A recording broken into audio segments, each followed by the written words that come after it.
Episode की starting में दिखाते हैं कि उनका ग्रैंड कंपटीशन का फाइनल बैटल असुरा और फैंग में हो रहा होता है, जहां पर फैंग उसे बिल्कुल भी हरा पा ही नहीं रहा होता है और काफ़ी ज़्यादा कमज़ोर पड़ गया होता है। इसलिए उसे हराने के लिए वो अपना फायर एट्रीब्यूट वाला पावर को कॉम्प्रहेंस करना स्टार्ट कर दिया होता है, जिससे असुरा को चांस मिल गया होता है उस पर अटैक करने के लिए। इसलिए वो उस पर अपने क्लोन के साथ में अटैक करना स्टार्ट कर दिया होता है। मगर अब जबकि फैंग उसे कॉम्प्रहेंस कर रहा होता है तो इसलिए वो उसके अटैक को डॉज कर ही नहीं पाता है, जो देखकर सभी के सभी लोग काफ़ी ज़्यादा कंफ्यूज होने लगे होते हैं कि आखिर वो वहाँ से हिल डुल क्यों नहीं रहा है। और ह्यूमन एम्पायर हाउस का डीन भी काफ़ी ज़्यादा पैनिक करते हुए सोचने लगा होता है कि कहीं मैं हारने वाला तो नहीं हूँ ना। तभी एक एल्डर कहता है कि लगता है कि अब हमें रिजल्ट अनाउंस कर देना चाहिए, लेकिन ग्रैंड एल्डर कहता नहीं, ऐसा लग रहा है जैसे कि ये अभी ख़त्म नहीं हुआ है। वहीं पर फैंग को दिखाते हैं जहाँ पर वो लगभग पूरी तरह से उसे कॉम्प्रहेंस कर लिया होता है और उसका क्लोन के द्वारा अटैक करने से पहले ही फैंग उसे पूरी तरह से कंप्लीट कर लेता है, जिससे उसके बॉडी में से काफ़ी सारा पावर निकलने लगा होता है, जिससे उसका सभी का सभी क्लोन का काम तमाम हो जाता है। वो देखकर सभी का सभी ऑडियंस काफ़ी ज़्यादा शॉक्ड होते हुए कहने लगे होते हैं कि आखिर ये हो क्या रहा है, कहीं वो बंदा सेकंड लेवल में ब्रेक थ्रू तो नहीं कर लिया है ना। दूसरा कहता है नहीं, उसका बॉडी में से जो एनर्जी निकल रहा है वो ऑर्डिनरी सेंट का सेकंड लेवल को नहीं लग रहा है। उसका मोमेंटम को जज करके उसका पावर को थर्ड ग्रेड का ऑर्डिनरी सेंट को टक्कर दे सकता है। कहीं उस बंदे ने किसी तरह का सीक्रेट टेक्निक को ऑब्टेन तो नहीं कर लिया है ना। वहीं पर वो सब देखकर ग्रैंड एल्डर भी काफ़ी ज़्यादा शॉक्ड होते हुए कहने लगा होता है कि आखिर वो किस तरह का सीक्रेट टेक्निक है जिसके पास में जिसमें काफ़ी सारे एट्रीब्यूट मिला हुआ है, सिर्फ एक सुप्रीम फिजिक ही दूसरा सुप्रीम फिजिक को कंटेंट कर सकता है। कहीं इसका मतलब दुनिया में चौथा डिवाइन फिजिक अपीयर तो नहीं हो गया है ना। नहीं, ये तो इम्पॉसिबल है। वहीं पर अरीना में दिखाते हैं जहाँ पर असुरा कहता है कि जैसा उम्मीद था तुम्हारे पास में अभी भी एक कार्ड बचा हुआ है। ये बोलकर वह अपने काफ़ी सारे क्लोन से उस पर अटैक करवा देता है, जिससे फैंग फिर से अब फाइट करना स्टार्ट कर दिया होता है और अब वो काफ़ी आसानी से उसके सभी क्लोन को ख़त्म कर पा रहा होता है। जो देखकर लोंगा काफ़ी ज़्यादा नाचते हुए कहने लगा होता है कि मैंने तो तुम्हें फालतू में मिसजज कर दिया था। उसे वैसे नाचते देखकर यान तुंग कहता बस भी करो यार, मुझे तो लगा था कि तुम सभी के सभी पैसा छीनकर भागने वाले थे। वहीं पर अरीना में जब उसका सभी का सभी क्लोन उसका कुछ भी बिगाड़ नहीं पाता है तो वह अपने सभी क्लोन को वापस बुला लेता है और सोचने लगा होता है कि आखिर ये पॉसिबल कैसे हो सकता है।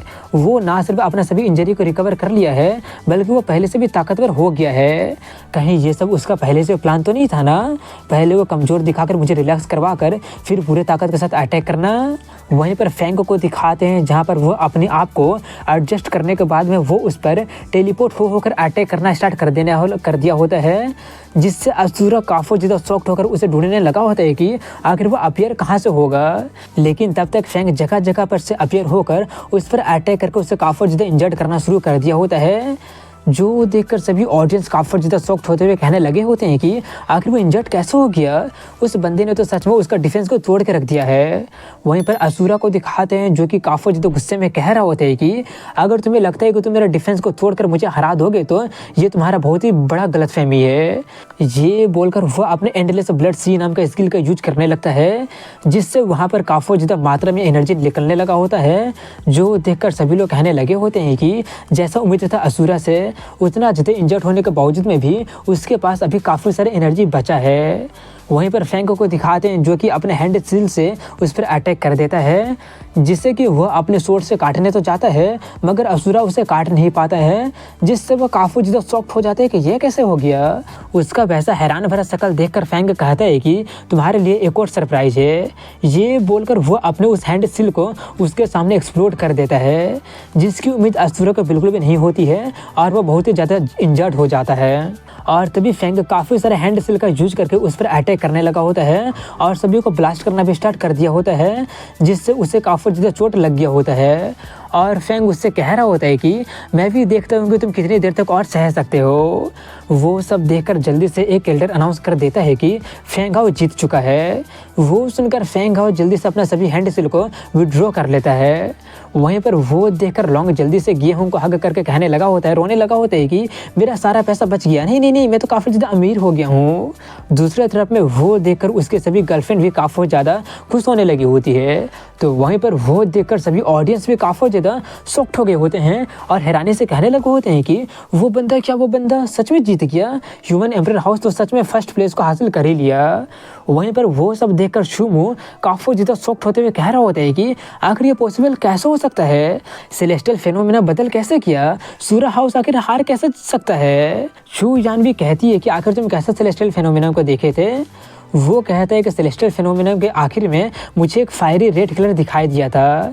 चू यान भी कहते मुझे भी काफ़ी अजीब बात है, वो लाल कलर तो सूरा हाउस का ब्लड रेड होना चाहिए था ना। वहीं पर ऊपर में दिखाते हैं जहाँ पर ग्रैंड एल्डर बाकी के एल्डर से कह रहे होते हैं कि तुम लोगों को कोई ऑब्जेक्शन तो नहीं है ना। वो लोग नाम में सर हिला देते हैं। इसलिए ग्रैंड एल्डर अनाउंस करते हुए कहते हैं कि अब मैं अनाउंस करता हूँ कि ग्रैंड कॉम्पिटिशन के विनर ह्यूमन एम्परर हाउस है। जो सुनकर ह्यूमन एम्परर हाउस वाले काफ़ी ज़्यादा नाचने लगे होते हैं खुशी से। वहीं पर ग्रैंड एल्डर कहते हैं कि जल्दी से जाकर चेक करो, अगर कोई स्पाई मिलता है तो बिना किसी मर्जी को तुरंत उन्हें ख़त्म कर देना। और ये भी याद रखना कि इन बच्चों को प्रोटेक्ट करना है, इस अफेयर में ज़्यादा डिवल्ज मत करना। जितना ज़्यादा हम डिले कर सकते हैं उतना ज़्यादा हमारे लिए बेहतर होगा। अब इसी के साथ में अगले सीन में नांदो हाउस को दिखाया जाता है, जहाँ पर नांदो हाउस का हाउस लॉर्ड ये न्यूज़ सुनकर काफ़ी ज़्यादा भड़क गया होता है और न्यूज़ देने वाले बंदे पर ही चिल्लाने लगा होता है कि तुम क्या बोल रहे हो, डिवाइन ब्लड का यूज करने के बावजूद में भी आखिर वो हार कैसे किया। न्यूज़ देने वाला बंदा काफ़ी ज़्यादा डरते हुए कह रहा होता है कि हमने भी ये उम्मीद नहीं किया था। उसका बात को पूरा करने देने से पहले ही हाउस लॉर्ड उसी पर अटैक करते हुए कहते हैं कि तुम लोगों ने मेरा पूरा का पूरा प्लान बर्बाद करके रख दिया है, क्या तुम ही ने उसे डिवाइन ब्लड का यूज करने के लिए अलाउ किया था। वो बंदा काफ़ी ज़्यादा डरते हुए कहता है कि मैं सिर्फ नांदो हाउस को थोड़ा सा फेम गेन करवाना चाहता था, लेकिन उसका बात को सुनकर हाउस लॉर्ड काफ़ी ज़्यादा गुस्से में कहता है कि हमारा रेस ह्यूमन रेस में काफ़ी लंबे टाइम से लर्किंग कर रहा है और नांदो हाउस में घुसकर बहुत ही ज़्यादा मेहनत कर रहा है, पावर को सीज करने की कोशिश भी कर रहा है। और अभी हमने जितना भी प्रेस्टीज को उतने सालों में जमा किया था वो सब तुम्हारे द्वारा कुछ ही पल में बर्बाद हो गया है। मुझे एक कारण दो जिससे मैं तुम्हें ना मारूँ। वो काफ़ी ज़्यादा डरते हुए भीख मांगने लगा होता है कि मुझे सिर्फ एक चांस दीजिए, मैं सब कुछ ठीक कर दूंगा, अपनी गलती सुधार लूँगा। हाउस लॉर्ड कहता है ठीक है, मैं तुम पर एक आखिरी बार विश्वास कर रहा हूँ, अगर तुम फिर से फेल हो जाते हो तो हार्टलेस होने के लिए मुझे ब्लेम मत करना। अब इसी के साथ में उनका सभी कंपटीशन ख़त्म हो गया होता है और फेंग को दिखाते हैं जो कि मार्केट में जाकर कुछ हर्ब को खरीदने की कोशिश कर रहा होता है, लेकिन उसे वो वाला हर्ब कहीं पर मिल ही नहीं रहा होता है। लेकिन तभी वहाँ पर एक बंदा आकर उसका नाम पुकारता है, इसलिए फेंग उसे देखकर पूछता तुम। वो बंदा कहता मैं भी ह्यूमन एम्परर हाउस का स्टूडेंट हूँ और मेरा नाम चेनबो है। ये सुनकर फेंग उसे ग्रीट करने लगता है। चेनबो उससे कहता है कि क्या तुम हार्ट डिवोरिंग पॉइजन को क्योर करने के लिए इंग्रेडिएंट ढूंढ रहे हो। फेंग कहता है कि हाँ, मैं 3 दिन में इनलाइटमेंट प्लेस में एंटर करने वाला हूँ, इसीलिए उससे पहले मैं सभी मटेरियल को जमा करना चाहता हूँ। तभी चेनबो उसे 2 मटेरियल देते हुए कहता है कि मेरे पास में 2 है जिसे कि मैं तुमको देने के लिए तैयार हूँ।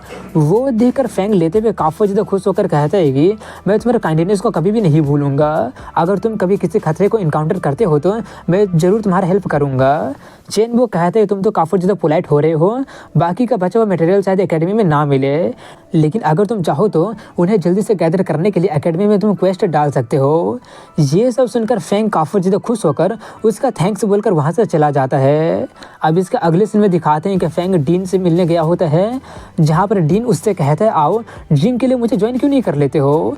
ये बोलकर वो उसे ड्रिंक करने के लिए वाइन देता है, जिससे जैसे फेंग पीता है उसे चढ़ जाती है और वो सोचने लगा होता है कि ये क्या हो रहा है, ऐसा क्यों लग रहा है जैसे कि मेरा पूरा का पूरा बॉडी फायर में है और सेम टाइम पर काफ़ी ज़्यादा कंफर्टेबल भी है, ये काफ़ी अजीब फीलिंग है। तभी डीन कहता है कि इस वाइन का नाम ड्रंकन इमोर्टल ड्यू है, इसका मतलब यहाँ तक कि इमोर्टल और गॉड्स भी इसे पीने के बाद में ड्रंकन स्टेज में चले जाते हैं। वहीं पर नशे में फेंग कह रहा होता है क्या, यहाँ तक कि इमोर्टल और गॉड्स को भी चढ़ जाती है। ये बोलकर वो सोचने लगा होता है कि अगर मैं अनराइवल फिजिक को पोजेस नहीं करता तो शायद मैं सिर्फ इसका एक ही सिप पीने के बाद में गिर चुका होता।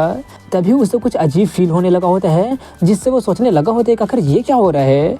मेरा दाव का इनर वॉल के कोर में ऐसा लग रहा है जैसे कि वो यूनिवर्स को रिफ्लेक्ट कर रहा है, कहीं यही तो हेवन और अर्थ का बीच का यूनिटी का फीलिंग तो नहीं है ना, कॉस्मोस के साथ एक हो जाने का फीलिंग। वहीं पर डीन उससे कहता है कि अब जबकि तुम्हें ये इतना ज़्यादा अच्छा लग रहा है तो तुम थोड़ा और क्यों नहीं ट्राई कर लेते हो। वहीं पर फेंग नशे में उसका काफ़ी सारा पीने लगा होता है, जो देखकर डीन काफ़ी ज़्यादा शॉक्ड होते हुए सोचने लगा होता है कि आखिर ये पॉसिबल कैसे हो सकता है? क्या मुझे कोई धोखा वोखा तो नहीं हो रहा है ना? कहीं वो अभी अभी यूनिवर्स के साथ एक तो नहीं बन गया था ना? ये यंग मैन तो सच में एक मॉन्स्टर निकला। वहीं पर फैंग उसे पीते हुए सोच रहा होता है कि क्या मार्वलस फीलिंग है, ऐसा लग रहा है जैसे कि मैं दुनिया का सुप्रीम डाइटी बन गया हूँ। ये सब सोचकर वो उसका पूरा का पूरा मक्खी उठाकर पीने लगा होता है, जो देखकर डीन काफ़ी ज़्यादा पैनिक करते हुए उसके हाथ से जल्दी से छीने लेता है और कहता है कि तुम और नहीं पी सकते हो, तुम्हें बहुत ही ज़्यादा चढ़ गया है। ये बोलकर वो सोचता है कि ये वाइन मेरा पिछले 1000 साल का कलेक्शन है, मैं इसे कभी कभी ही पीता हूँ, लेकिन ये बंदा तो इसे एक ही बार में पूरा ख़त्म ही करने वाला था। और इसका यही कहने के साथ में यहीं पर इस एपिसोड की एंडिंग हो जाती है। तो दोस्तों कैसा लगा ये वीडियो कमेंट सेक्शन में जरूर बताइएगा। मिलता हूँ अगले वीडियो में, तब तक के लिए हैव अ गुड डे।